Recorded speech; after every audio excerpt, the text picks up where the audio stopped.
Hello YouTube family, नमस्कार आहे तुमचं माझं स्वराज कुकिंग चॅनलमध्ये. चला तर मग व्हिडिओची सुरुवात काही गोडपासून करूया. बघा इथे शिरा किती मऊ आणि किती छान कलर आलेला आहे. चला तर मग बघूया. इथे आपण एक कढई घेतलेली आहे आणि गॅस ऑन करून घेऊया. कढई तोपर्यंत तापते.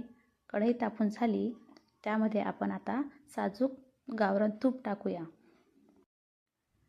तूप आता इथे टाकून झालेलं आहे आणि आपण तूप गरम व्हायची वाट बघूया.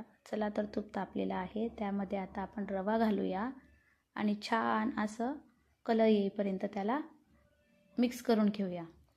जोपर्यंत छान कलर येत नाही रव्याला, तोपर्यंत रवा भाजत राहायचा आहे.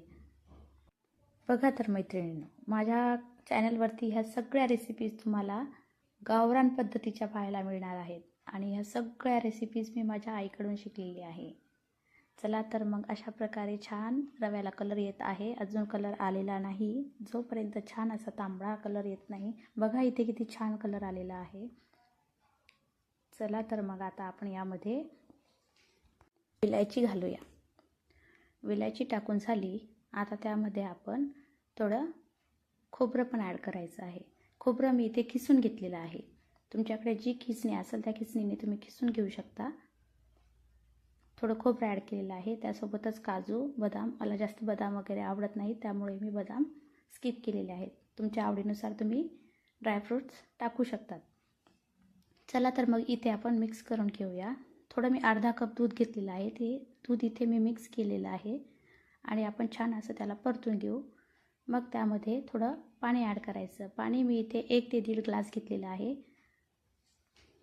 आणि इथे आपण आता मिक्स करून घेऊ. शिऱ्यामध्ये पाणी घालताना कधीही पाणी गरम करूनच टाकायचं आणि एक काळजी घ्यायची की यामध्ये गाठी होणार नाही, तोपर्यंत सारखं हलवत राहायचं, म्हणजे गाठी होणार नाहीत. मग यामध्ये आपण साखर ॲड करूया आणि साखरही मस्त छान मिक्स करून घेऊया. आता याला छानपैकी मस्त असं हलवून घ्यायचं आणि 5 मिनटं त्यावरती झाकण ठेवून द्यायचं. 5 मिनटानंतर आपला शिरा इथे रेडी झालेला आहे. बघू शकता तुम्ही इथे शिऱ्याला किती छान कलर आलेला आहे आणि एकदम मऊ असा लुसलुशी शिरा इथे तयार झालेला आहे.